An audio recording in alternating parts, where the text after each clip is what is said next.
It's just the three of us. Yay. Yay! Yay, that's nice. I like that.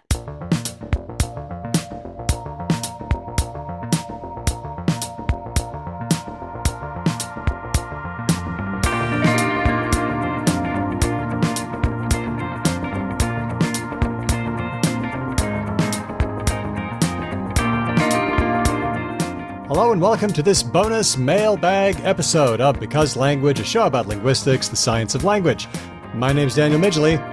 Let's meet the team. I'd like to introduce to you media teacher and avid follower of popular culture, Ben Ainsley. Ben, I'd like you to tell me what you like about mailbag episodes, because I know they're some of our favorites. I like the I find myself the most sort of delightedly surprised, supplighted. I find myself the most supplighted by mailbag Deprived. episodes. That's what I like about it. Mm-hmm. Okay. All right. Thank you. Also here is linguist and great friend Hedvig Hurgaard. Hedvig, tell me what you like about mailbag episodes.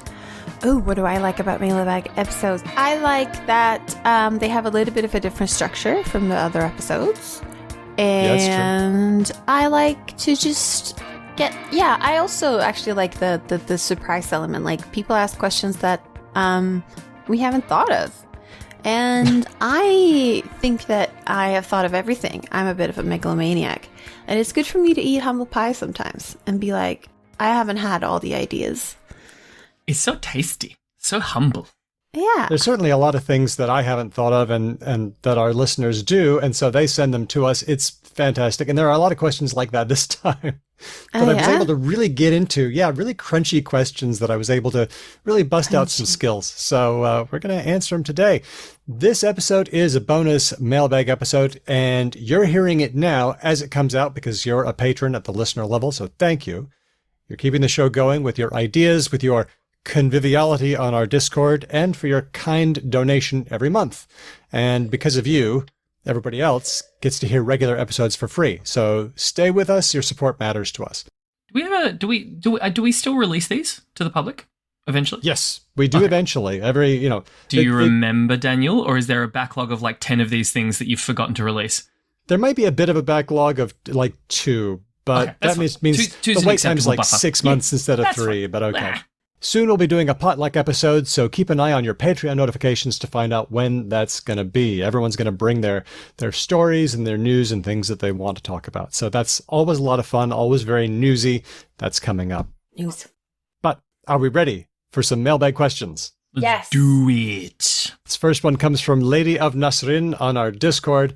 The question, it's very succinct. Why do we talk shit and not speak shit? Just talking shit, not speaking shit.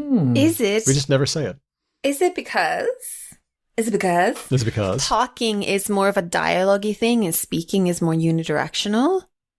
But when we use it, I thought that as well, but when we use it, we never are using it in a way that is discussional, right? Like, it's always it's when someone's talking shit, they're doing a bad thing, right? Yeah, but they're doing it with another person. I feel like they're more doing it at another person rather than with that person, right? It's not two people who are engaging in gossip. It's one person who is talking shit about another person, right? Are you sure we're not talking trash? Could I say, oh, man, we were on our show today and we were just talking shit. It was great. Oh, yeah. Okay. I've heard it both. I've definitely heard I've seen, I hate to say this, but I've seen people get into fights, like, right? Be like, what? As in, like, you come in here shit talking me, not today. Like, yeah. That sort or of talking stuff. shit about somebody. Yeah. That's the other thing. That's definitely a gossipy thing. But either way, Interesting. I have the feeling that talking is more of a two-way thing and speaking is more of a one-way thing, and that gossiping and talking shit and shooting the shit and stuff like that is more of a two-way activity. And that is why, in the answer to Nasrin's question, but that is my hunch as a speaker's language. Do we know anything else? Shooting the shit. What else do we do with shit? So we talk it and we shoot it. Do we do anything else? Well, in terms of doing, I don't know if we do, but you can be the shit. Oh, yeah. No. I mean, sort of, because talking the shit and Shooting the shit. Shit talking. Seem vaguely analogous. Yeah. Well, that means we need to go to Green's Dictionary of Slang and see. That delightful repository.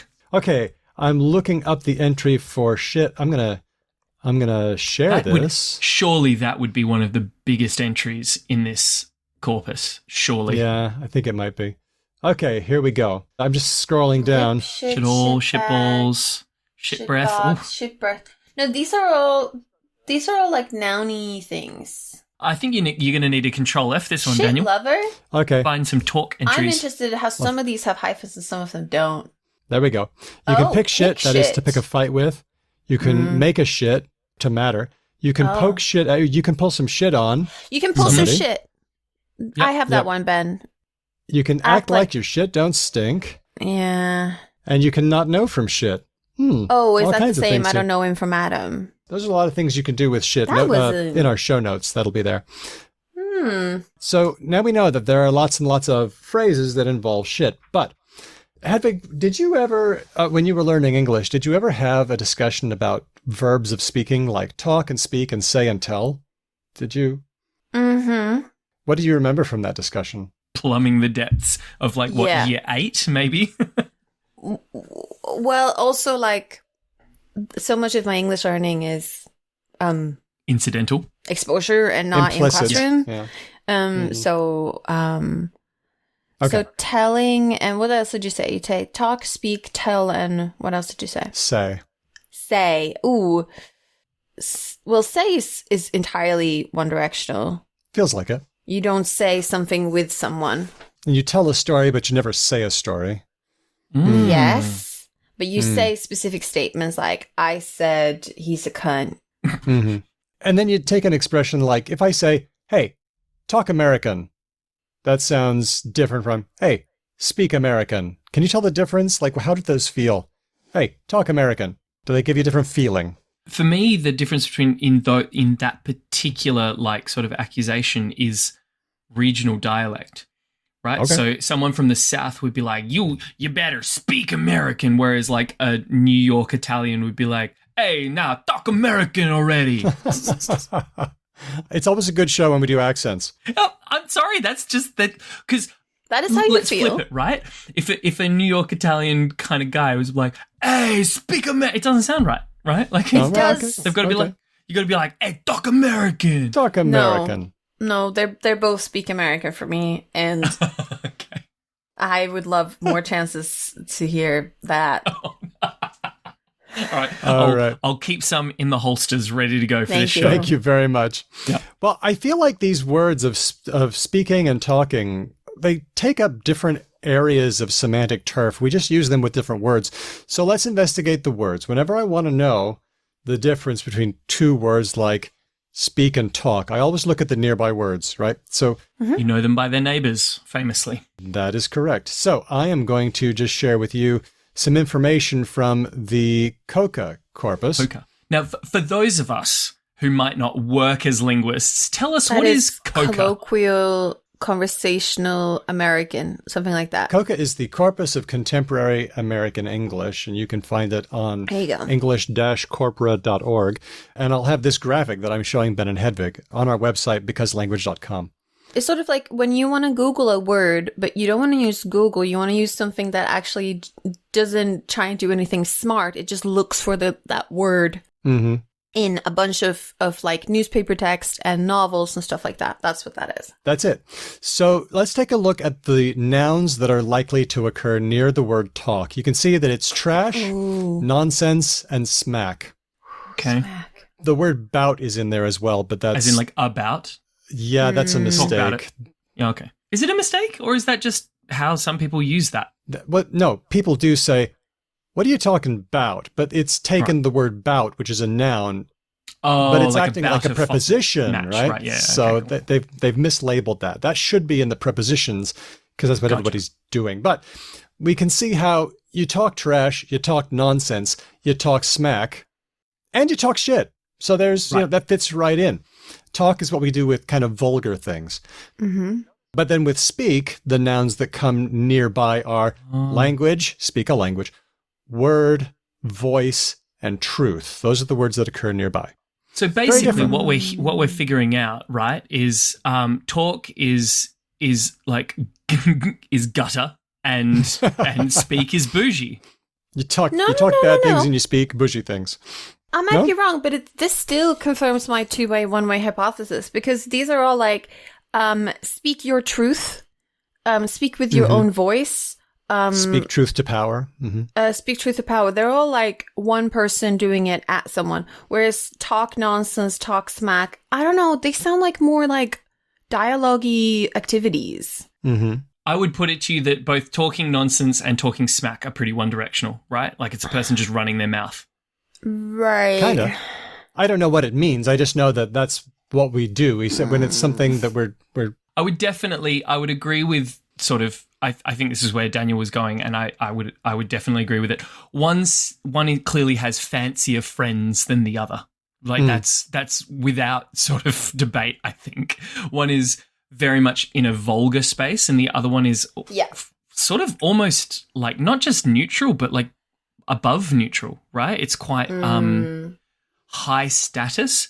Language, voice, truth, condition, volume, these are all sort of educational or educated linguistic words.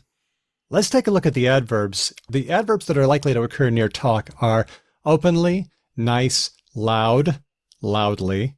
Nice. I don't know, seems to deal with the way you talk. But speak, you see generally, directly.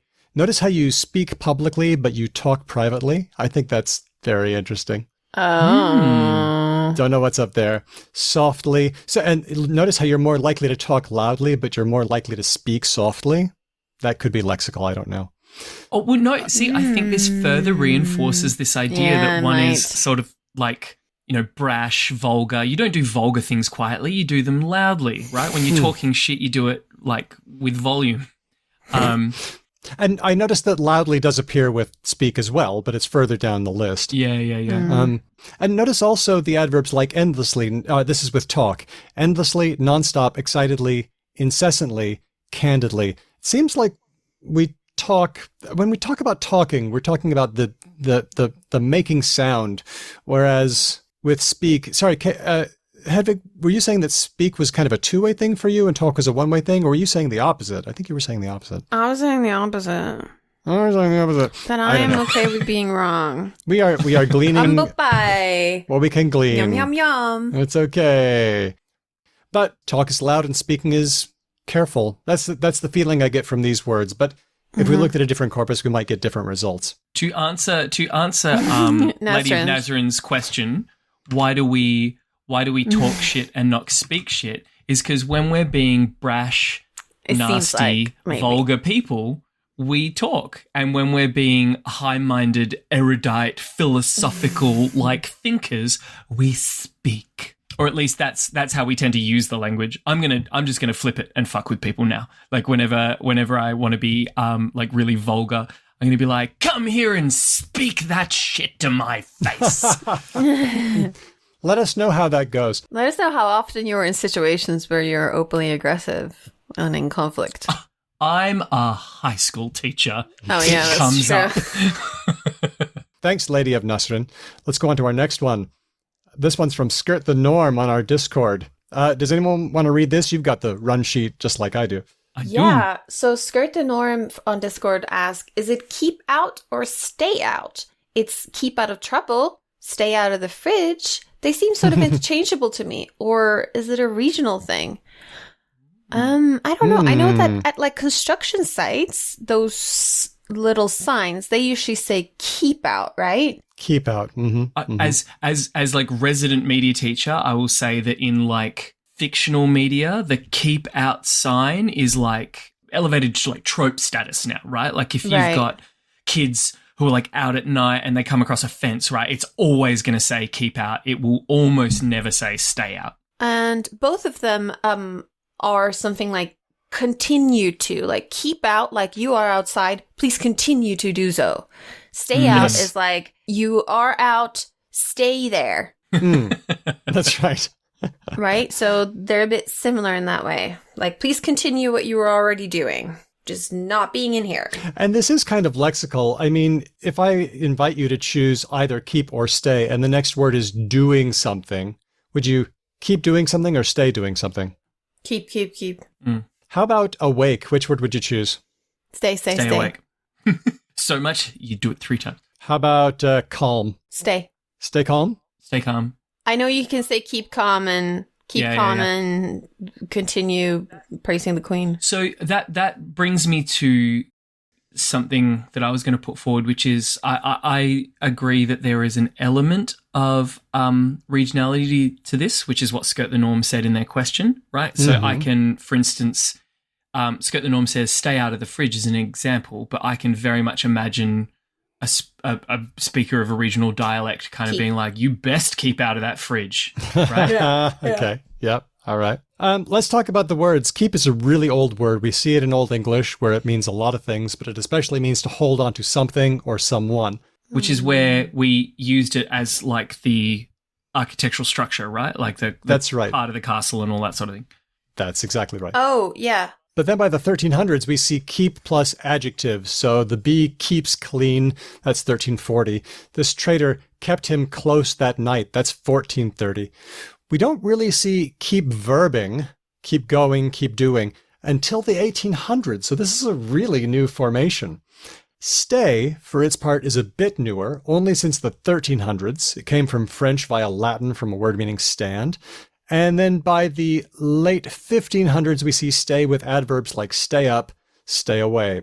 So these two verbs were on a collision course, and they're kind of duking it out.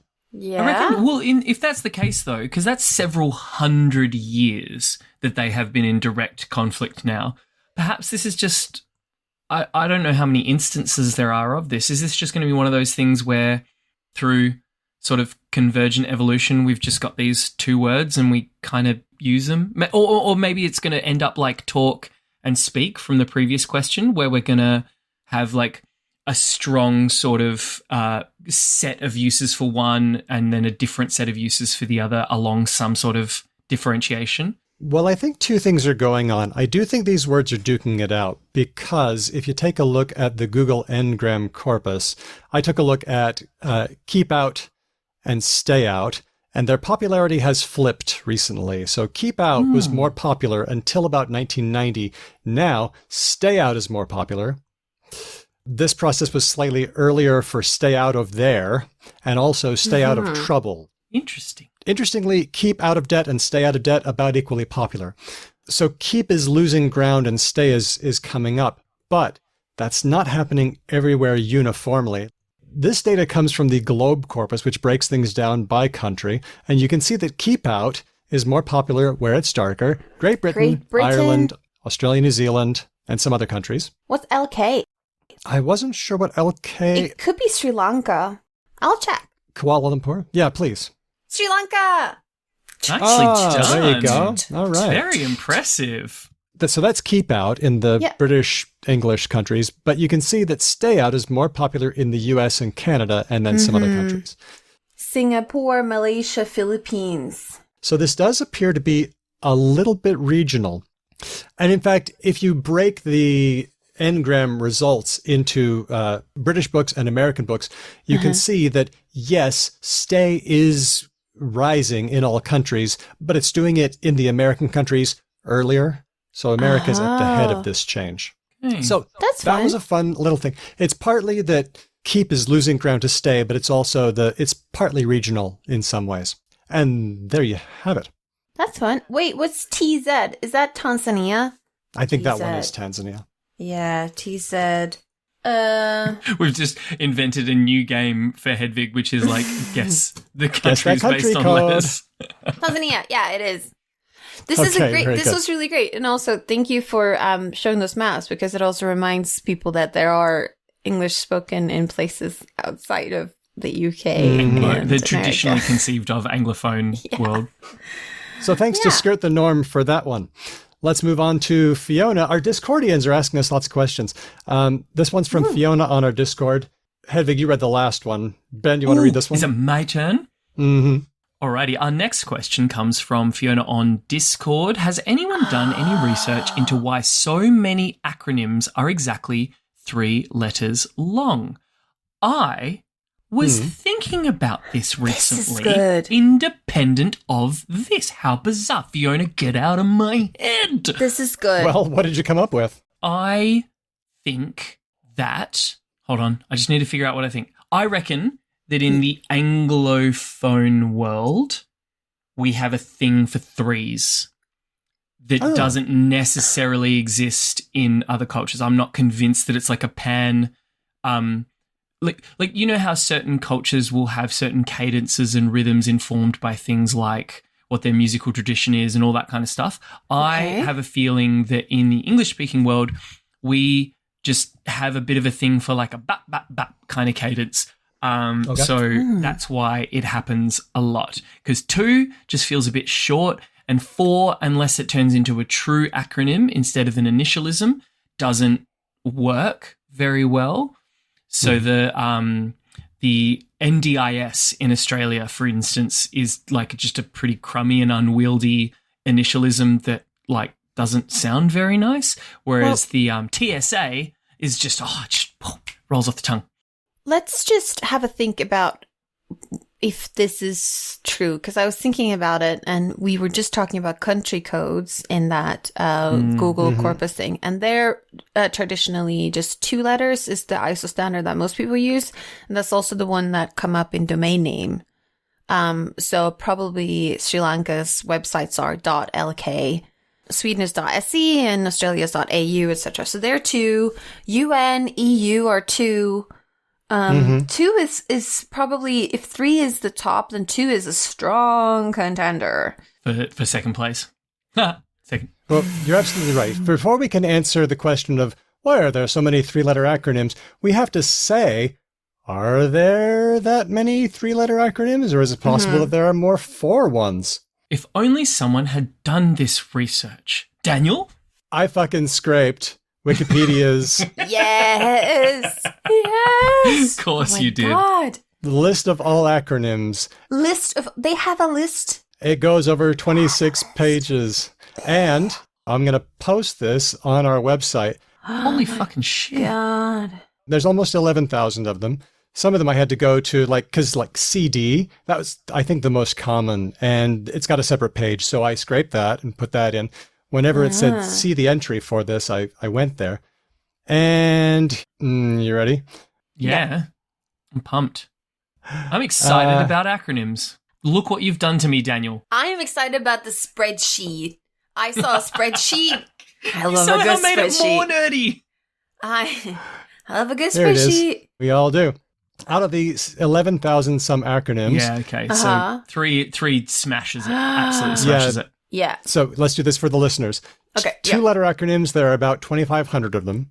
3-letter acronyms, 5,100 of them, twice as many.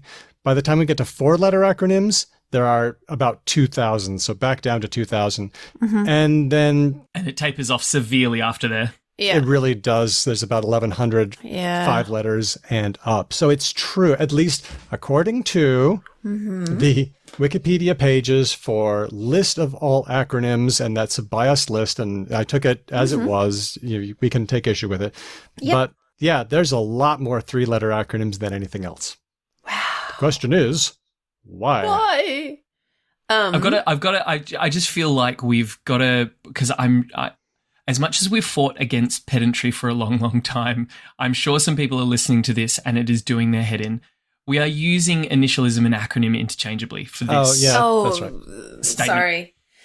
As in, that's fine. I'm happy for us to keep doing it. But in case people are listening and they're like, well, but are you including like initialisms in there? Yes, very much yes. This is a list compiled of both initialisms, which is when we say like TSA, and acronyms, true acronyms, which is when it turns into a word like NASA or whatever. Okay. Thank you for that distinction. And I think that's going to be meaningful when we start putting things into words. I like Ben's answer about how if you're going to shorten things, you got to shorten it. There's no point in making an acronym that's just as long as the thing you're trying to shorten. So that means you got to keep the acronym short, 4 letters tops, or you got to make it into something word-like. But it's hard to make a long acronym into a word unless you're really shoehorning it in there. So I think there's an entire piece that we could do, right, about the creative liberties that people go to make a snazzy sounding acronym out of there. Just like sometimes you're just like, hang on, you've acronymized of, but you've left out in. Come on, like what's going? Pick a side. Yeah. But there are some. I'm impressed recently in the news as we've been seeing stuff about the strikes in Hollywood with the actors and the writers. One of the unions is called SAG-AFTRA. And I've heard so many people say that whole thing. They're like, as the SAG-AFTRA president said. And I'm like, that's a long one. You're all... But 3 syllables. SAG-AFTRA, right? Ugh. Yep. The so you can do it. It's unwieldy. Is not pretty. It is, but people at least say it's not 5 syllables. Well, that's because it's 3 things, right? You can have an 8-letter acronym as long as it's word-like. So there's no problem. It's only when it gets nasty, like some of the nastier ones, it's like, what is the point? But the other thing I'm amazed about with that one is that is not... Other initialisms that you pronounce sound like maybe they... Like, okay, NASA doesn't mean anything, but some of them sound like a word. Some of them sound like a word, right? Well, some of them are words, right? Some of them have been deliberately constructed to be a word that we know and are familiar with. Some of them sound very word-like, yeah. Like who, right? The World Health Organization. And everything beginning with UN.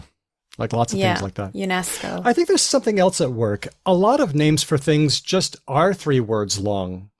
Like, you look at university names, a lot of them are 2 or 3 letters because it's always University of Place, University of Washington, or like University of Modifier Place, like Eastern Washington University.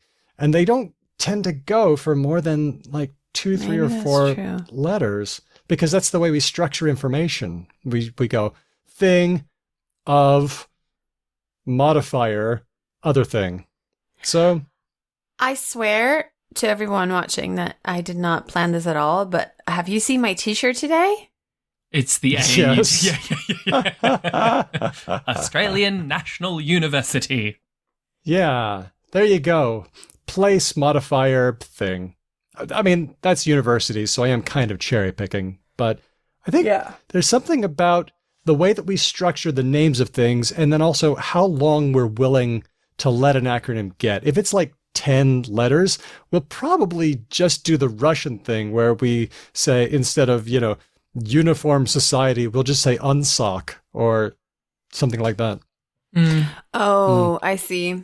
Yeah, we'll just take it out of the game. And so the ones that are left are 3 letters. I don't feel like we have adequately answered Fiona's question, right? I don't know if she's going to sit there being like, oh, a lot of things are just 3 words long. I don't know. I don't buy that. That doesn't strike me as... That's not a... do we think things are 3 letters long roughly twice as often as things are 2 words long? I doubt it. Well, good question. I was thinking maybe it's sort of like a sweet spot thing because we saw that the other high numbers were 2 and 4. So maybe it's like... it's a normal distribution. Yeah, but around 3 because... Around 3. Just if we think about the possibilities. So if you have 27 letters in the alphabet because you're a boring Anglophone... I just love the low-key jab at, like, not enough vowels in the alphabet. That's brilliant. I love how you got 27 letters. Was one of them ampersand? Oh, is it 26? Yeah, I don't even know. How many is it? So you were just trying to give us an A somewhere, I'm sure, like an R. The time Hedwig forgot how many letters were in the What do you do with the W? alphabet. Do you count? You count the W, right? Anyway. Oh, you count a W for 2. Twice because it's 2 U's? Is that what's happening? No, or should we count it I'm less just times? stupid. Should it be 25? Wow, we are taking the historical view. Okay, 26 is it? Yes. Yes, it is. Okay, thank you. All right. I'm here as the foreigner. Hey, I speak one language and I don't even speak that one particularly well, so I'm the last person who should 26 letters. So if you have 2 letters in your abbreviation, the possibilities that you have are 26 to the power of 2. Is that right? Is that how that works? Yep. And then that's right. if you have 3, you have 26 to the power of 3, which is like a lot more. Like a lot more. And then 4 is even more. But there's some sort of sweet spot about like how distinctive you can be, because you don't want an abbreviation that someone else uses. That's why a lot of, like we have about 193-ish countries in the world, maybe let's say 200. So we can do with domain names ending in 2 because we can distinguish all the countries. I agree that it's possible, but it's not ideal. I think we should have done 3 for countries because there's just way too much double up that results in not at all intuitive letter pairings for certain countries, right? Like one of the countries has more people, so they get the good one. And then, so like, I don't know what Austria's Poor Austria. double letter pairing is, but it's not AU, and I bet they're salty over it. Yeah. Austria language code. AS? Sorry. Is it AT? I think it might be AT. I'm going to check. No, they have plus. Oh my God. I spelled it wrong, and it was like, did you mean Australia? Fucking hell. Poor Austria. An Austrian would be very not fond of that AT. AT, okay. It is AT. I guessed right. I would be salty. What are we, Atria? Come on. Yeah, totally. Right. And Switzerland has like CH because of funny reasons. Confederatio Helvetica. Mm-hmm. Yeah. But anyway, I'm just saying that if you have like 200 things, then having 2-letter abbreviations is probably going to do you fine. But as you step it up and you have more, you want to be more distinctive, probably 3 and 4 is more suitable. But then there's maybe some sort of upper cap on like human memory and capability of like ordering elements correctly. And then there's something that's sort of like, that's a bit of a cutoff. Like some people can say SAG-AFTRA and like good on them, but most people are going to say SAG-ATRA. Like, it's gonna struggle. It's giving struggle. So 3 maybe is that sweet spot. Do you know what? I'm gonna sort of support what you're positing there, but I'm gonna say that most are 3 because 2 is not enough. Because you have I agree with you. As in, but but I would put it to you that even sort of with data sets much lower than 200. Right? So like even with a data set of 50, you're going to run into a whole bunch of, because your data set isn't like going to be a lovely, perfect distribution, right? Right. So this is where, and I'm sure most of our listeners have already done this, but this is where I have to bring up Gary Gulman's wonderful stand-up bit where he talks about the man who abbreviated all the states in the US. It's like a funny pretend thing about it, the guy who came along and did all the abbreviations. And one of the things he points out is that like AL, for instance, counts for like 3 of the states reasonably, and MA counts for like 4, and all that kind of stuff. So you can really run into trouble with quite low numbers of things that you're trying to abbreviate. So that's why I think 3 is most likely. Because the things you have, the 200 or 50, how many states are there? I don't even know. It's 50 something. Let's say 50.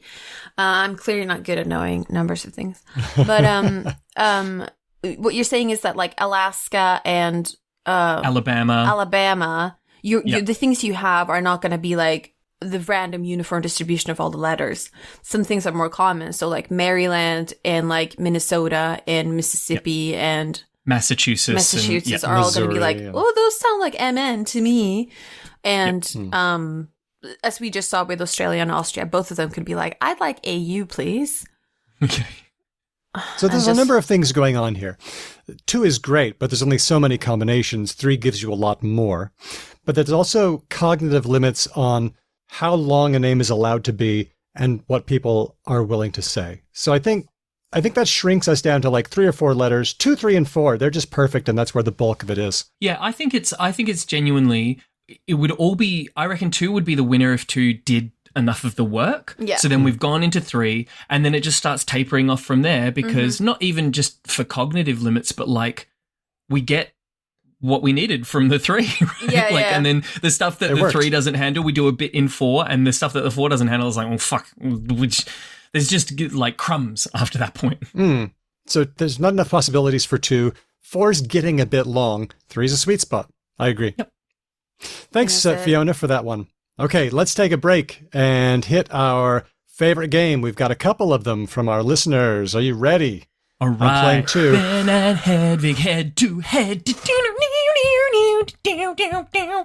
I'm ready. This first one comes from Liz via email. Liz says, here's an idea for your Related or Not segment. I got to thinking about the 80s toy. Hey, 80s toy, come on. Etch-a-Sketch. Ooh, that's earlier than 80s, surely. God, okay, I think I know what that is, yeah. Mm-hmm. The two knobs in red, magnetic board. We had it, we just called it something else. Yeah. Okay. Mm-hmm, got what it. do you call it? I don't know, no, Etch-a-Sketch. Okay. Where you twiddle knobs to draw pictures and shake it to erase the drawing and start again.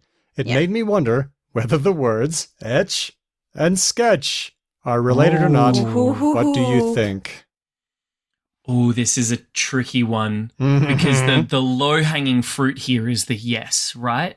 Mm-hmm. They're so conceptually related when you etch something and when you sketch something, that the act that you're doing is so similar, but I feel like that's like a red herring.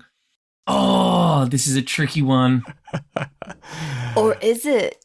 Is it just one of those obvious ones? Some of those are like that. If it's stupid, but it works, it's not stupid. Okay, I'm going danger zone. I'm saying not related. Not related. Okay, very good. Hedvig, what do you think? And do you have any thought process? Well, etch is like you like etching, like you etch into like a copper plate, right? So you like make an indentation, very old stuff. Sketch, figuratively, like here's a sketch of what we're gonna do, but like the physical thing is like pen and paper and coal, which I feel like is a more recent thing. But those pen and paper and coal like thing is similar to like the activity is similar, right?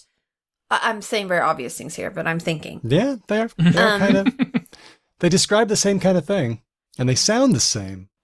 One of the differences is that etch is like super, like if you etch something into something, you can't erase it. Whereas if you sketch something, famously, that's part of the thing. It's a draft, right? So you can erase it. So that's quite different. Now I'm just pitching into like other languages. So yeah, I go. Like where do you think these come from? Because I'll tell you, for me, sketch, that gave me a Scandi feeling. It's giving Norse. Because they're quite different in Swedish. Etsa is like etch and sketch is skissa. And skissa sounds like it's a French borrowing. And I know that it's something similar in French. I'm pretty sure. I know it's dessiné, but it's also like, I swear there's like SQ somewhere. So I'm going to say that they are not related as well. And we're either both going to lose or both going to win. I also said no. I bet they came from different times. I thought that etch was going to be an Old English word. And I said that sketch was probably from something Scandi, but much later. Okay, time for the answer. The answer is they're not related. Oh, we rise together like a glorious trio. Now, I was way off about the timings. They're both from the 1600s. Oh, so wait, are we calling that old or new? That's modern. Okay. That's like really new. Etch comes from Dutch etzen, or from German etzen to etch. And sketch probably comes, Hedvig, what was the word you were mentioning? Skizza? Skissa. Yeah. Skizza. That's a Low German word. Ooh, is it? I thought it was from French. It appears to be borrowed from Italian schizzo, which means sketch or drawing. Okay. So, but the answer is not related. Interestingly, sketchy. Oh, sketchy. Is it related to sketch, or is it a different word? I would have thought sketchy is related to sketch for sure. I think so too. And I was thinking that it's because a sketch is incomplete, or there's, rough. It's not particularly like faithful to a final product, all that kind of thing. Details are missing, like somebody who, and that's right. They are related, and that's since 1982. All right, thanks for that one, Liz. And this one's from Magistra Annie on our Discord. She says, I have a related or not idea. Sorry and sorrow. Oh, we've got another low-hanging fruit, like this. I feel like these are both like fey traps, right? Like you're walking along the forest and then you see the magical glowing like blue flame, and just like only an idiot would investigate it, because you're going straight to the fey realm where you will be like succubied in pleasure until you die or something. Sounds good. Sorry and sorrow. Hedvig, have you got a sense of this? Surely.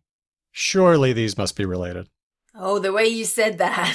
That's what I am not. I am not eating from the Fey buffet. Take the bait, Hedvig. Take the bait. But you come into a glade and there's like a lovely table with lots of food. That's what they do. Yep. That's how they get you. I know.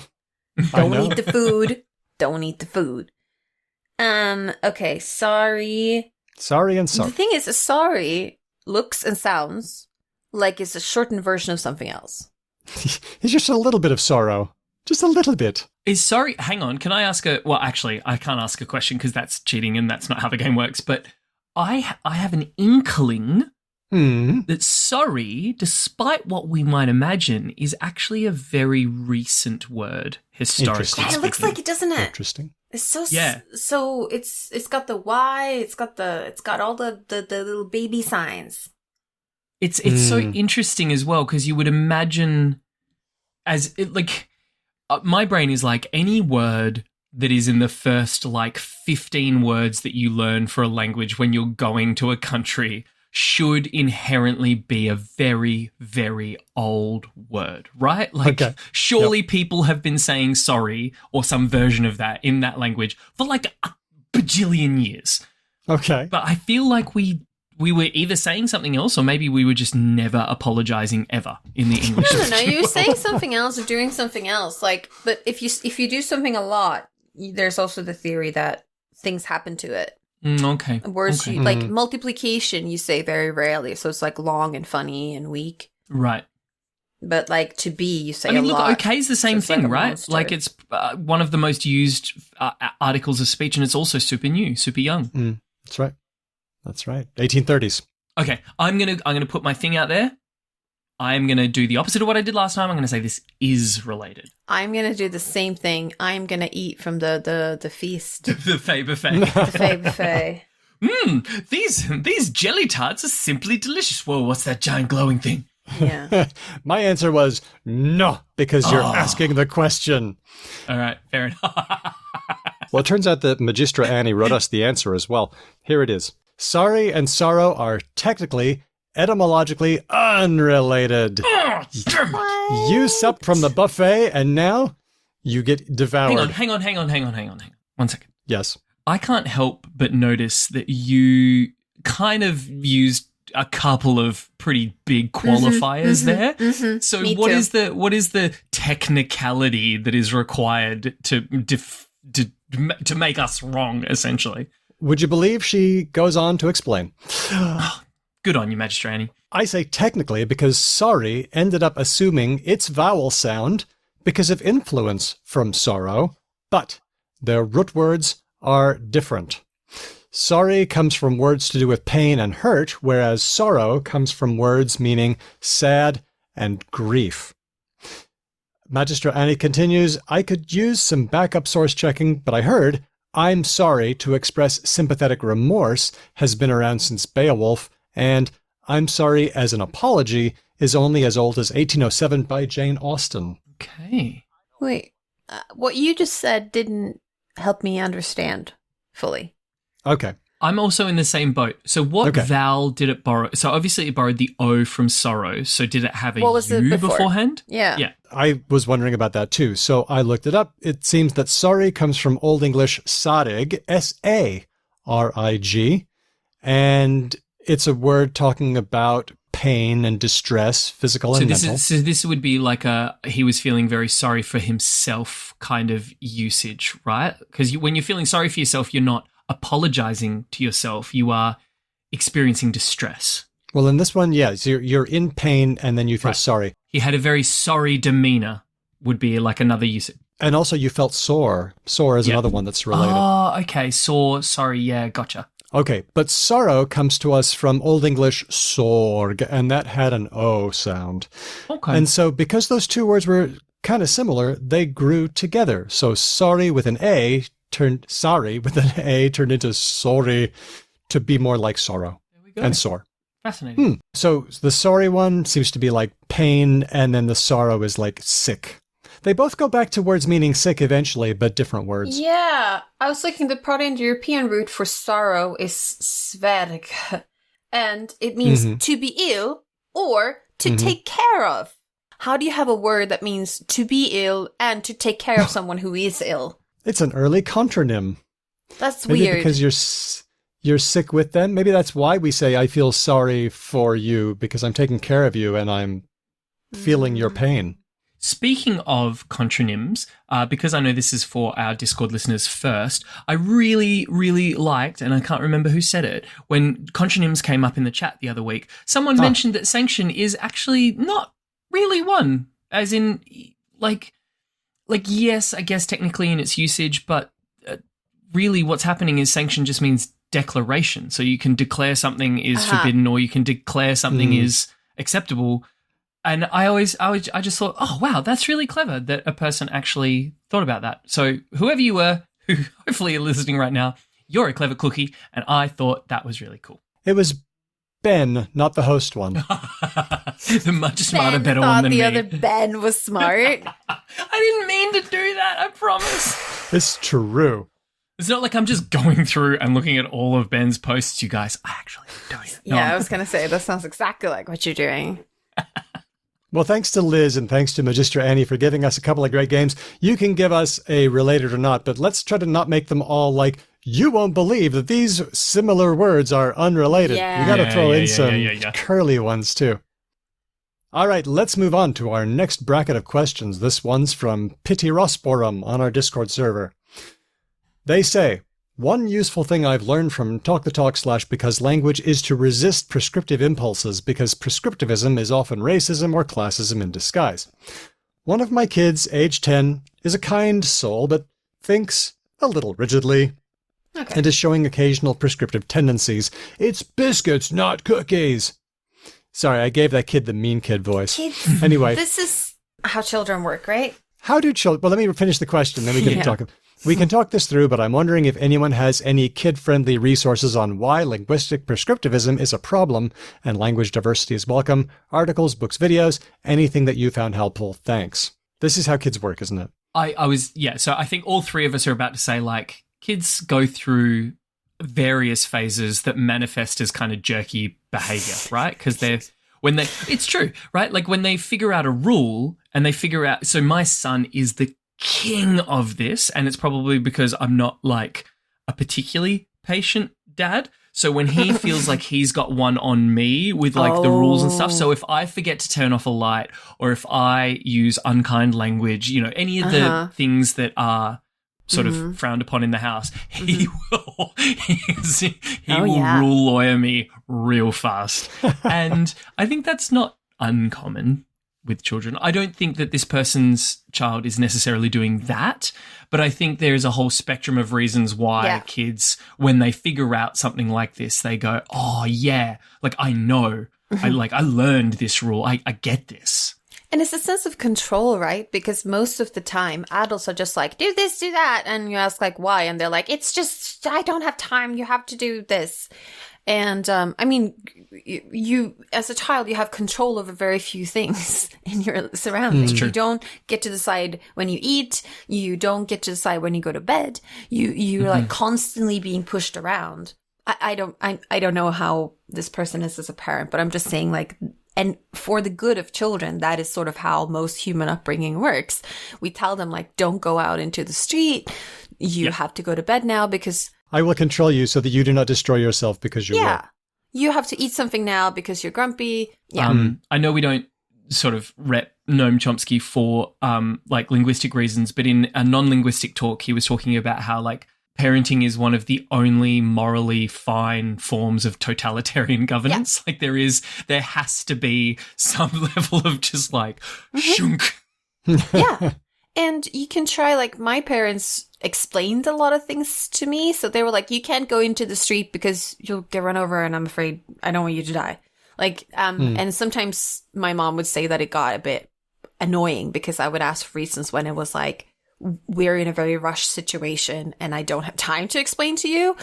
You have to just do what I say. Yeah, like it's really hard to be like your best self in all constances. It's like, put your fucking shoes on now. Yeah, and it's like, also like I had to learn the lesson that like sometimes I just do what mom says and Yep. That is the end of it.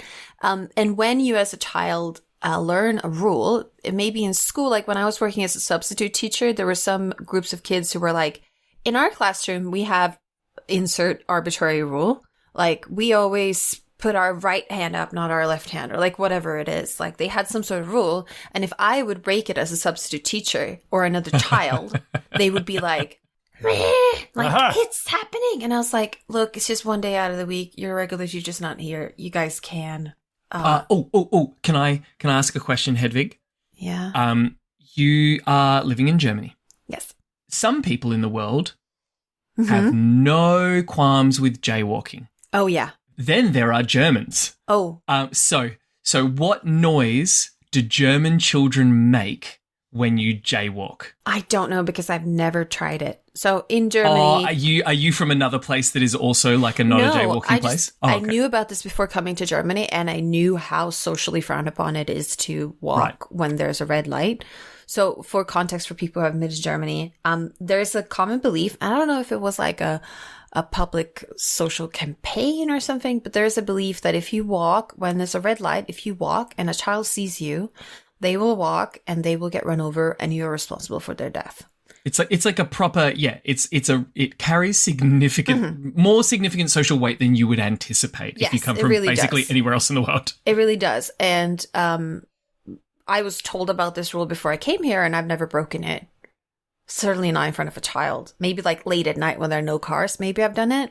But I was unfortunate enough to go to Germany when I was in my early 20s. And what we know about people in their early 20s is that they are uniformly fucking morons, right? Myself, absolutely no exception.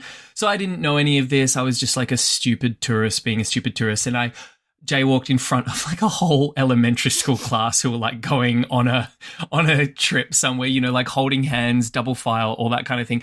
And if memory serves, there's like a cultural thing where they actually make a noise as a group, right? And I distinctly remember this whole group of kids. I think they made like a noise, like all of them simultaneously. It was the cutest thing ever. And I was like, oh my God, that's so cute. And then I saw that they all looked tiny and angry. And I was like, I'm doing something wrong. Point being, another example of kids when they feel like they understand the rules and they see people who normally enforce the rules, breaking the rules, they are definitely going to be like, ha, ha, ha, ha, yes. Yes. Yes. I thought that story was going to go differently. I thought that you were going to be responsible for all those children suddenly following you into the street. The dam bursts. Come on. Splat. That's a weird piece of folklore, though. What the Germans believe is true. Like all children are constantly like an excited dog, like at the limit of their self-control. And it takes just one person stepping onto the street and they're like, it's fine. Shunk. You do realize that children are trying diligently to not exist. That's why they put everything in their mouths. So going back to the question we got from Pity. Can I just add one more thing, though? Oh, okay. Yes, Daniel. Let's add, on top of parents clamping down on you with their parental authority, there's also the school thing. We've talked about school a little bit, but knowing the right answers in school makes you special. So naturally, you are trying to find, well, at least some kids with a certain predisposition. I was about to say, Daniel, your children and my child are extremely different human beings. So this carries no weight for Ellis. This is only personal experience for me. I was eager to make teachers know how special I was. And so when you find out a pattern or when you notice a rule or something, you know. Get excited. Yeah, you could be a little bit heavy-handed, especially when you're not good with exceptions to rules, you know, principled exceptions. So. Yeah. So going back to the question, it sounds like this is a phase that a lot of kids go through when they're like, I found a rule, I'm going to enforce it, and it's very important to me. And I was thinking of helpful advice. So this is going to maybe sound odd, but like I've seen some content lately about like etiquette and like upper class society. And, for example, there was a guy that said like, you're not supposed to clink glasses together when you do cheers. But if you're in someone else's house and the hostess moves to do a clink, the polite thing is not to correct them. The polite thing is to do the clink, because it is worse to make your host feel embarrassed and wrong than it is to do the clink. Right? So I saw exactly the same context as Hedvig, and it should be noted that then the guy finishes by saying, and then you die a little bit on the inside. Yes. You judge them and you die a bit on the inside. But the point is sort of that maybe there's some way of teaching people that, like, you can have aesthetic rules. Like, I hate I hate certain shades of lime green. I think it's very ugly. I would never wear it. I don't want it in my house. But I am not going to walk up to everyone wearing lime green and tell them that it's ugly, right? So maybe there's some way of saying, like, you can have individual rules and there can be rules in school, but it is worse to correct people on things that are a bit arbitrary than it is to break your rule. I don't know. It sounds hard. One thing I would say to Pity Rosbrum is, depending on how much mental energy and space you have, stuff like this is just an interesting opportunity to just dig deeper into these sorts of things. So in the example that they have provided, it's biscuits, not cookies. As a person who grew up both in America and Australia, and as a person who really likes to cook and to bake, if Ella said this to me, I would sort of immediately be like, oh, that's interesting. Why do you think it's biscuits and not cookies? Right? Because we don't actually know, based on the evidence that we've got here, whether this person is doing well, in this country we say this thing and blah, blah, blah, blah, blah. Because you've got an opportunity to just talk about, obviously, regionalism and people from different places, but you can also just, here in Australia, I defy anyone under the age of like 65 to say chocolate chip biscuit. It's not that's not a thing that we eat or that we consume. That's not how we think of them, right? There is actually also a semantic difference between a cookie and a biscuit, at least here in Australia. I don't know where Pity Rostrum comes from. I think it's all lexical. Pardon? I think it's all lexical. I think it's just phrases we say. Well, I mean, obviously Americans say biscuit, but they mean something entirely different. And I have to assume this person is talking about like an Australian context. We say biscuit, they say cookie. But that's not a hard and fast rule, and there is sort of grey area there. And then you get to talk about semantics, which is really, really fun. And then you get to talk about like senses of words. And then if you want to be really bananas, right, then you start talking about things like, hey, did you know that like biscuits mean this entirely different thing in America? And also, did you know cookies were a thing that are along like computers, and they have this whole other thing going on? And you can just basically use it as an opportunity to like open things way, way up. Maybe your kid's receptive to that. Mine's super not. He just gets like a glazed look on his eyes, and dad's starting to bang on about weird, boring nonsense again. But sometimes even that can be a useful disincentive, because he doesn't engage in like word policing because he knows dad is just going to start talking for like 25 minutes. So he's just like, all right, fine, I'll give it up. I think it's very hard to have discussions with small children about serious matters because, for example, if a child comes home from school and says, you can't say, I didn't see nobody, that's wrong, my teacher said that. And that is a perfectly valid thing in like Afro-American vernacular English. And how your child is probably not saying that's wrong because they are racist. I assume, but they heard it in school or they made a rule in their heads and they're saying it. And I was wondering if Daniel and Ben, how do you deal with like that kind of like deep, like, 'cause you don't want to say to your child, you're being a racist. How do you address systemic racism with children, essentially? Like, yes. That's the question, right? And when it comes to language and cultural, the link between those concepts can seem so far away. Yeah. Mm-hmm. Well, look, I think that is a very answerable question, except just not by me. My partner is so much better versed in these issues than I am, and she is like any idea that I've ever communicated on this show that even has like a semblance of actual tangible worth and currency on these matters is directly taken from her. All I would say is all of her reading and thus all of the osmosized knowledge that I have acquired because of that is that you can definitely have these conversations, even really, really little. You just start in like very young, age-appropriate ways. So my son is 8, and we regularly talk about like why life is just generally going to be easier for him because he has white skin and because he's male and all that kind of stuff. So that when he comes home and says something like, oh, not that he ever has, but if he were to say, oh, you can't say this thing, and it's a thing, say, in Aboriginal English that's perfectly acceptable, then we would say, well, actually, mate, that's not strictly speaking true, right? And then we'd go into the detail about why in certain instances you can say it in a certain way, and in other instances the rule, in quotation marks. But then we talk actively about like, but who makes the rules, right? Your teacher is like a white lady who grew up being taught almost certainly by other white people. So her rules are only one set of rules, and then there's this whole other set of rules, and it's all up for grabs, basically. I had an experience where I brought a library book home. It was The Little Fairy Who Lost Their Wand. And all through the book, the little fairy is referred to as they. And when I said this to little 2-year-old, she said, no, the fairy who lost her wand. It was... Oh, wow. It was really set for her, like even then. I said, well, this fairy is a they. So we just read the story a bunch of times, and then she was more accepting. But we also back that up. We do have discussions about sexism. We have discussions about LGBTQ people, you know. But how do you have it in a way that doesn't sound heavy-handed and like...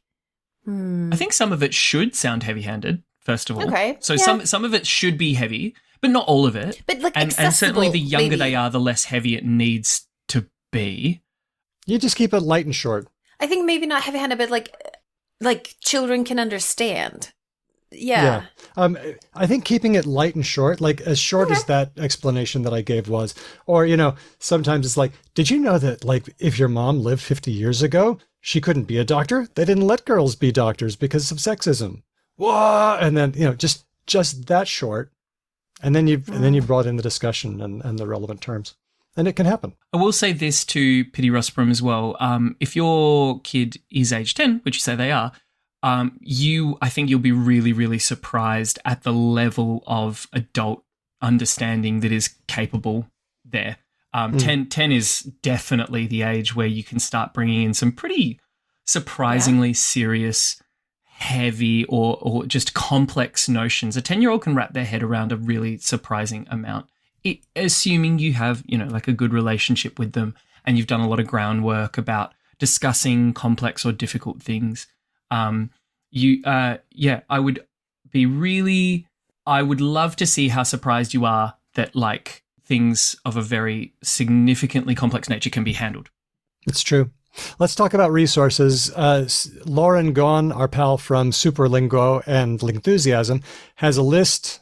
We will put that on our website, Linguistic Books for Kids, the Superlingo list. One of them was the Dictionary of Difficult Words, which is one that I like to share with my kids. It's by our pal Jane Solomon and Louise Lockhart did the illustrations. Remember that episode? That was so much fun. I do. I still have that book. It's like 4 meters from my hand right now. Also, do you know what? The episode of Bluey called Dunny is just a super duper good intro to, well, we don't say these things, but other families do. And it's a good introduction to how different people do language differently and tone and register. It's actually quite funny and good. I do feel like, though, if I had to call it, that episode ends on a slightly prescriptivist note. Yeah. And then we can talk about that. I think one thing I do is I'm protecting my young children from teacher attitudes, because this is the age when they will get screamed at for saying me and John or something like that. I'll be honest. So my son is going through primary school now. I'm not seeing all that much of that anymore. Like I'm really not. Like maybe his school, and just like he's just going to like a random down the street government school. Like he's not at some sort of like hippy dippy Montessori, anything like that. I'm not. I genuinely don't encounter very much of that. I don't know. That's good. What a relief. I know what you're talking about, Daniel, though. Like I have memories of people being like, there are rules and you will learn the rules of words. All right. Well, we are going to throw this to our listeners because we've mentioned some resources, not many though. So what have you found? Please hit us up. You can email us, hello@becauselanguage.com, or you can get onto our Discord. We'll have a thread on that coming up. Thank you, Pidiosporum, for that one. We'll do our best to get a better handle on the actual resources. This one comes to us from Pontus, affectionately known as Moon Moon on TikTok, who says, "Hey peeps, I posted a question or a thought on TikTok that I'd be interested in getting your input on if you have the time.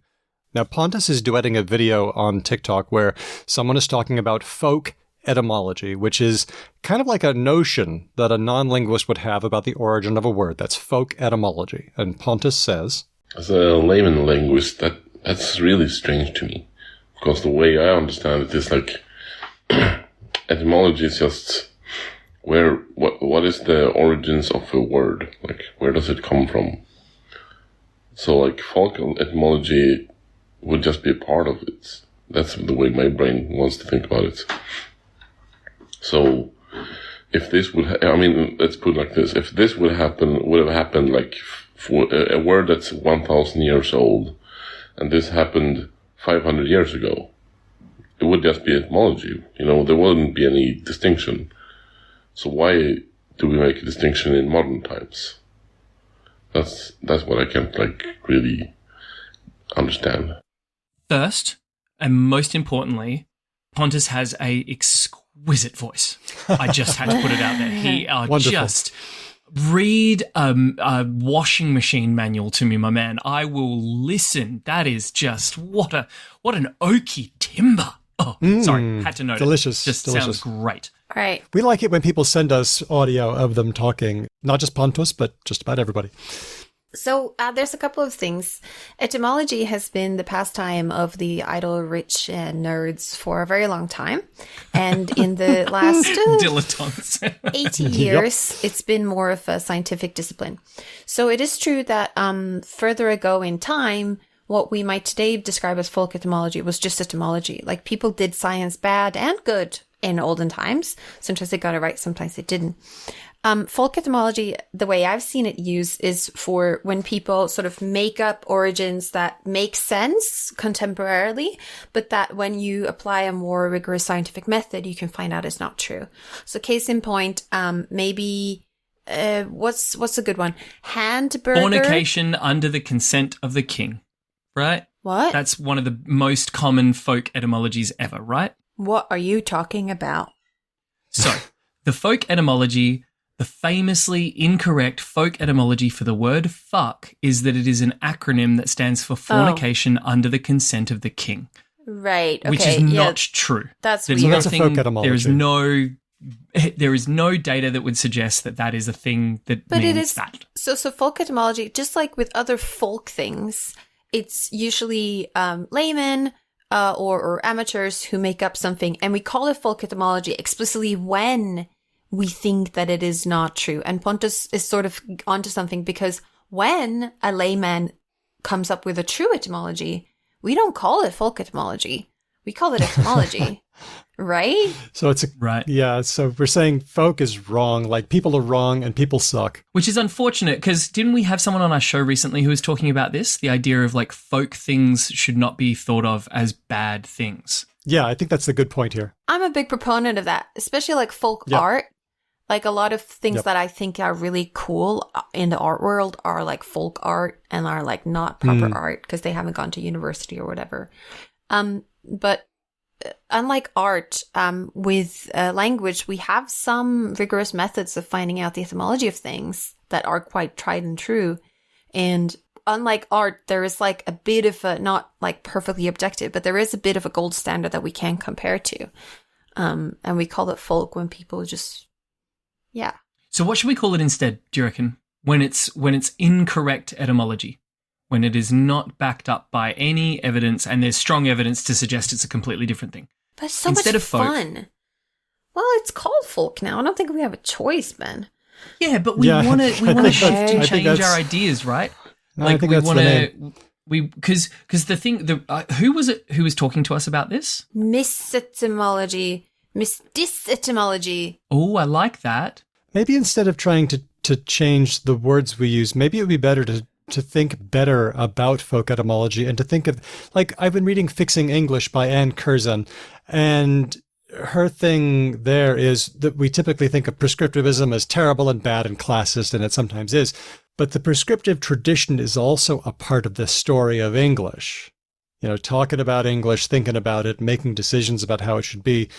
So it kind of just is. So, you know, We say crayfish. Oh, people took the word écrevisse and they saw that vis ending and they thought it was fish. So that's, and we say, oh, that's a wrong etymology. It's a folk etymology because fish isn't related to crayfish. It's unetymological. Maybe that's the term. It's unetymological. But, that's part of the word's... Kind of is now. You say crayfish now. Yeah, it's part of the word's path. And here's the other thing. Often we don't know the real etymology and we rely on what people thought the motivation was, right? For example, the word humbug. If you say, oh, don't listen to them, they're just a humbug, it's just bullshit. It's just a fraud or something like that. Oh, it's a humbug. Humbug is a word that just started popping up in the 1800s. Like it's just a random... It was 1700s. And it was just this thing that happened and nobody knew why at the time. Nobody thought to write it down. People at the time noticed that this word was popping up and they made a lot of speculations as to the answer. And sometimes those speculations are the answer, like it was with okay, all correct. But sometimes they're just speculation. And if it's 500 years in the past, we've got no idea whether those speculations are unprofitable folk etymology or the actual thing. Because they thought it at the time. It's contemporaneous. So the line between folk etymology and real etymology is sometimes, for some words, really, really thin. Yeah. So that's a really good point that Pontus makes. Yeah, I think exactly that. And I've been diving in recently into like historical linguistics methodology, and like it is hard. And because it is hard, they argue a lot, and sometimes they're wrong. Yep. And these are people who like have spent like 40 years of their careers working on these languages, and they still argue and they're still wrong, and it's still like shaky because like it's really hard. It's a really hard topic. So, and the more people are interested in it, the more we'll learn about it. So like we should welcome anyone wanting to, and I don't know, like random amateurs being interested. I'm not sure if their success rate is that much worse than like we do want to make a distinction between scholarship and uninformed speculation. There's a place for that, definitely. Yes. But sometimes it makes us a bit gatekeepy on linguistics, and sometimes we need to think a bit better of the folk. So that's why I liked Pontus's comment. Thanks for doing that. And we really like to hear from you. We like to hear from lots of people. So send us TikToks, send us speak pipes, send us your voice. Any more to say on that one, or should we move on to our last one? I like that. no. Okay. I just want to hear Pontus's voice some more. Like it's just that is my main takeaway from that whole segment, is just how wonderful that man sounds. Well, follow him on TikTok. We'll have a link on our website, becauselanguage.com. This one's from Keith via email. Keith says, longtime fan of the podcast from the good old days of Talk the Talk. The ancient and distant past. I've been doing a lot of cryptic crosswords lately, and I've become captivated by the idea of a word having an anagram that is a synonym for the original word. Oh, man, this is niche. This is really niche. The only example I know of that vaguely fits the bill is evil and vile. Do you know of any others? So I hate cryptic crosswords. And Steve likes them and is good at them. And we recently went to England and there were cryptic crosswords around.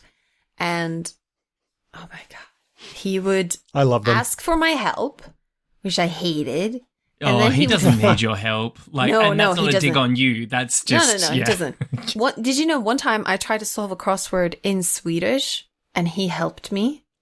He's good. He doesn't speak Swedish. He's a keeper. Does not speak the language. It's like that guy who won the Scrabble competition in France, not knowing French. Not knowing French, he just memorized the word list.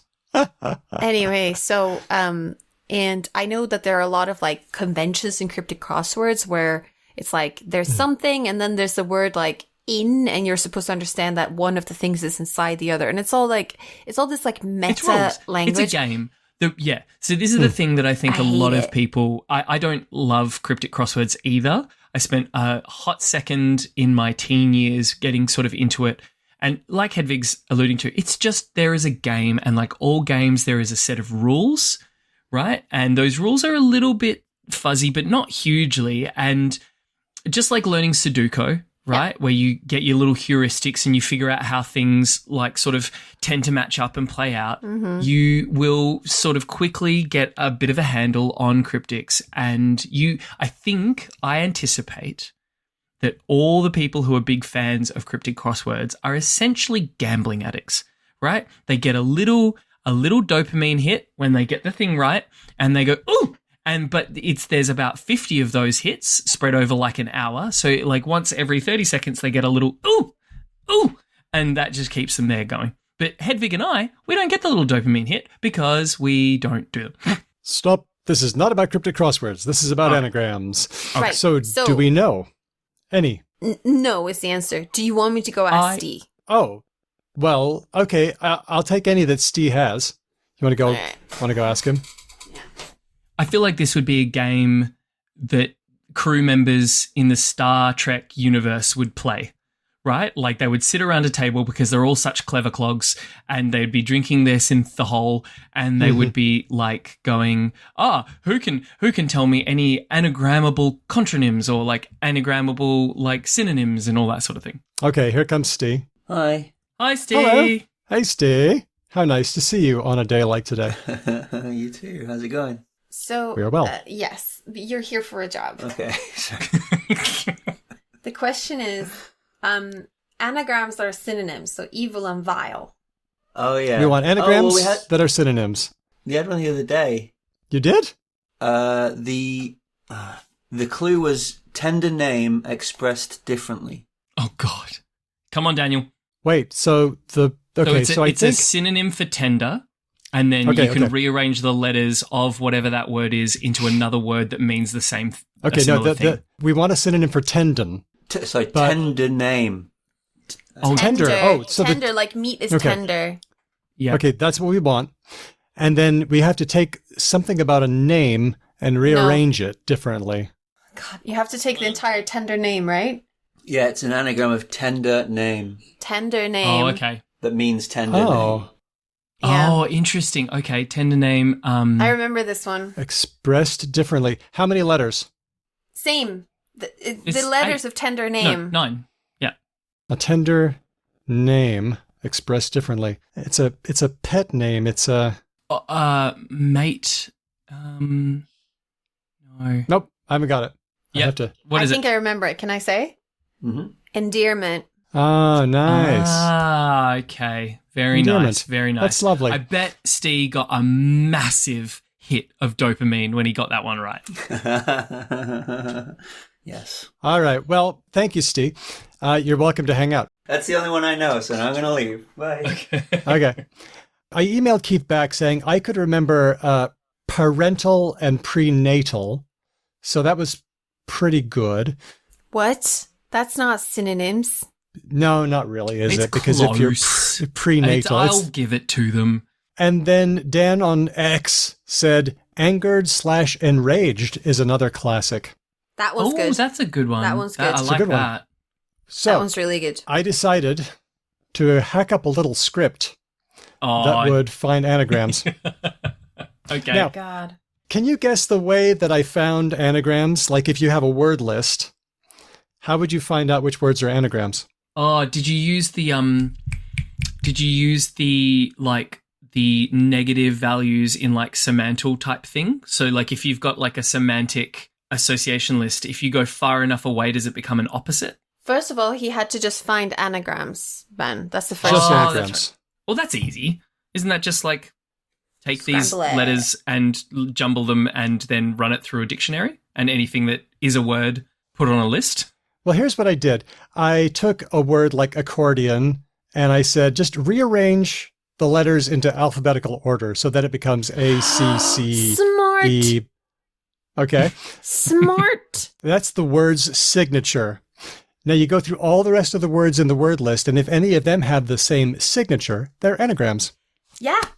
Daniel, I have known you for a long time, and you have done a lot of things that are smart and impressive. This is the smartest thing I've ever seen you do.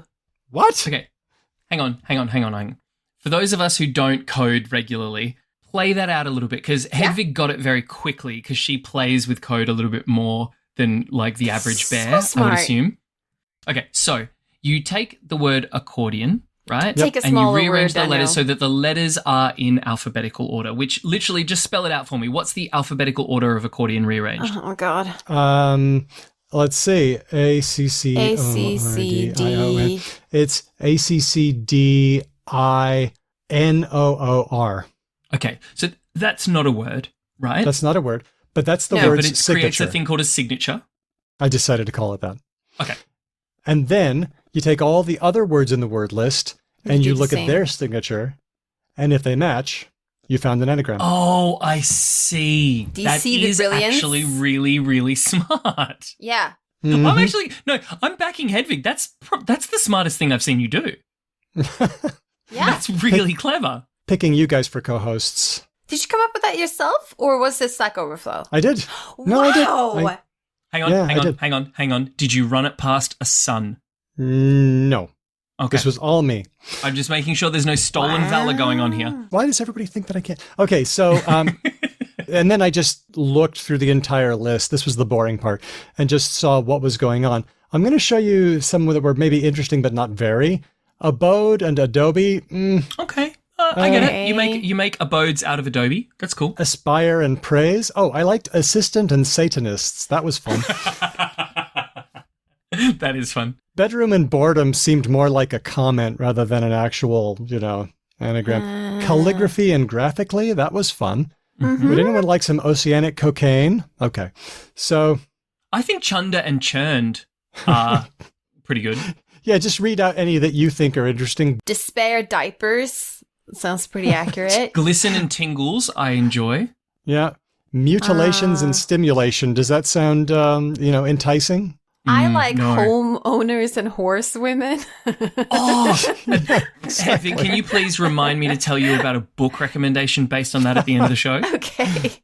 Okay. But now let's get to the good ones. The ones that are a little bit more synonymy. Babbling and blabbing. Okay. Yes. If you're flirting with someone, you are trifling with them, I like perhaps. that. Okay. Yeah. This is the only partly. Listen and silent. You must, okay. Oops. Poos. All right. Sweat and waste. Rescue secure. Statement and testament, I think, are very good. Oh, that's a good one. That's a good Yeah. one. Now let's go to our second tier. Agree and eager. Better. Arising and raising. What else do you Good. see? Mm-hmm. I like lust and slut. Yep. Yep. You can clip that for anything. And of course, rowdies and weirdos. I like that. I like rowdies and weirdos. That's fun. Okay. Now we're getting to our top tier. Here we go. Okay. Adulatory and laudatory. Oh, that's a good one. Sorry. What is adulatory? No, okay. Adulatory is what Daniel is trying to say. What does that mean? Adulatory means you're adulating someone, you're giving them praise, Okay. just like when you are being laudatory. Okay. What else? Distension and tendinitis, which both involve swelling. What is Okay. distension? It means that something's getting overstretched. swollen. Yeah, Okay. Oh, well, is that really a synonym then? Maybe that's not right.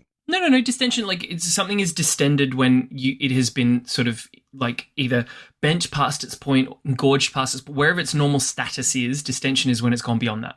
So would it be fair to say that tendinitis is a kind of distension? Yeah, it's a reach. Maybe.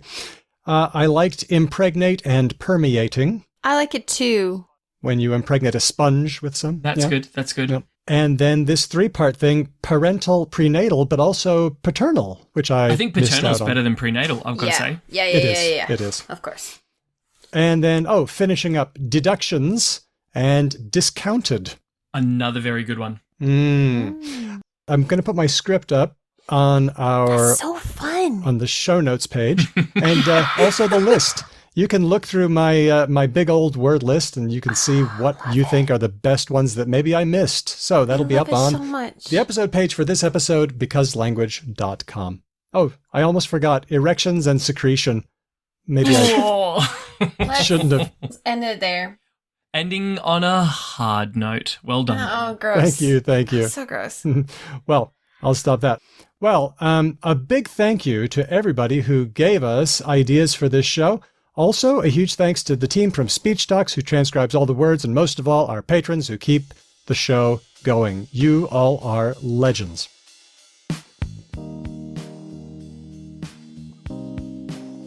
You can help the show by contributing to episodes like this or upcoming potluck episode by sending us ideas and feedback. I think that the show ideas channel on Discord for our patrons is a great place, but you can also reach us on Because Slang Pod on X.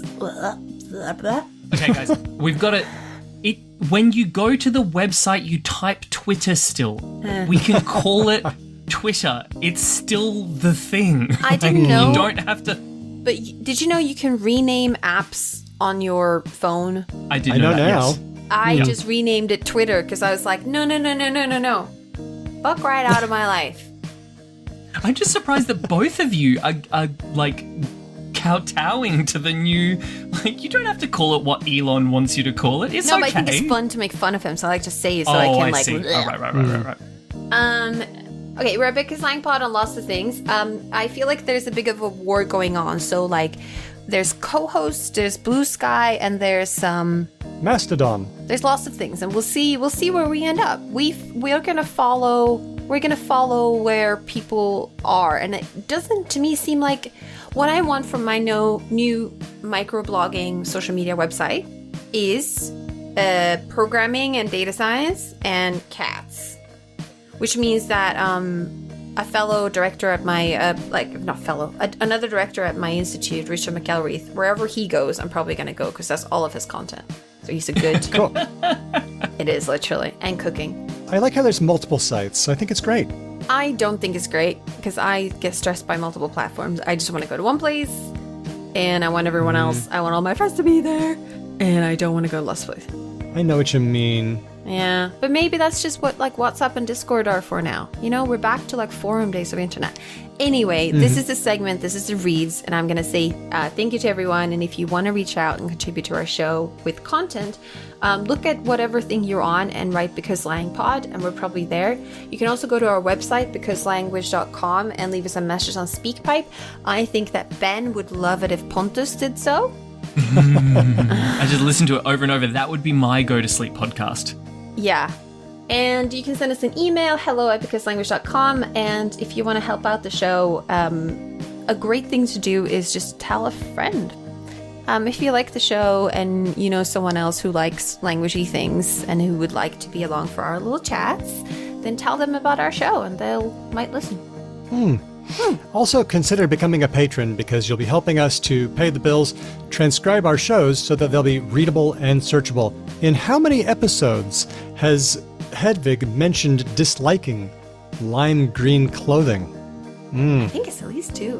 Now you can find out. Depending on your level, you'll get bonus episodes, mail-outs, shout-outs, and, of course, patrons at any level can come to our live episodes where you can listen to the show as it happens, contribute, and say stuff. Also, our Discord server, which is it's an absolutely great place. So, big shout out to our top patrons: Istin, Termi, Elias, Matt, Whitney, Helen, Jack, Pharaohcat, Lord Mortis, Grammar Yen, Larry, Christopher, Andy, James, Nigel, Meredith, Kate, Nasrin, Joanna, Keith, Aisha, Steele, Margaret, Manu, Roger, Rianne, Colleen, Ignacio, Sonic Snedgehog, Kevin, Jeff, Andy from Logophilius, Stan, Kathy, Rosh, Cheyenne, Felicity, Amir, Kenny Archer, Tim, Alyssa, Chris, Lori, Angry Balls, Tig, Nikolai, and most recently, Luis. Great to have you, Luis. There's a new patron at the listener level as well, probably listening to us right now. It's John. So thanks to all of our great patrons. Our theme music was written and performed by Drew Kraplianov, who also performs with Ryan Bino and Didion's Bible. Such a busy fellow. Thanks for listening. We'll catch you next time. Because language.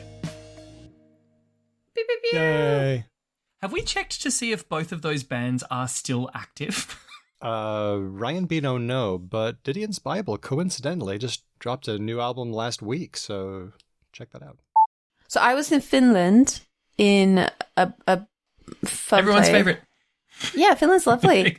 except for all the Swedes. No, oh, you mean No, that's we Denmark. don't like it, or that's not your favorite part? I have experienced. So if the Swedes overtly don't like Denmark, stereotypically. Yeah. I have always detected that they sort of like good-naturedly look down on the Finns. They don't have the active animosity, but there is definitely that like, it's just like there's a real patronizing. head pat. Yeah. Yes. Yeah. Oh, pat. massively. Yeah. Very patronizing.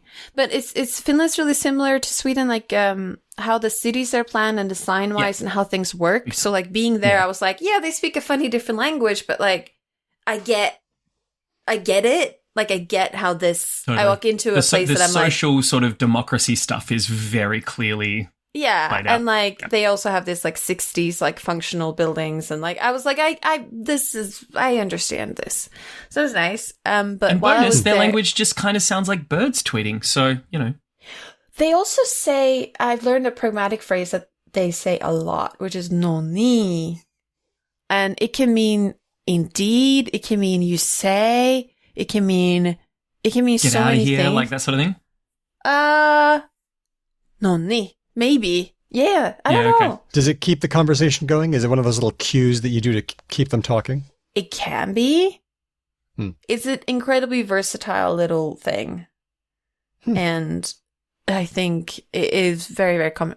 If you can't take me at my Twitter, Elon, you don't deserve me at my Tesla, Elon. Okay, that didn't work.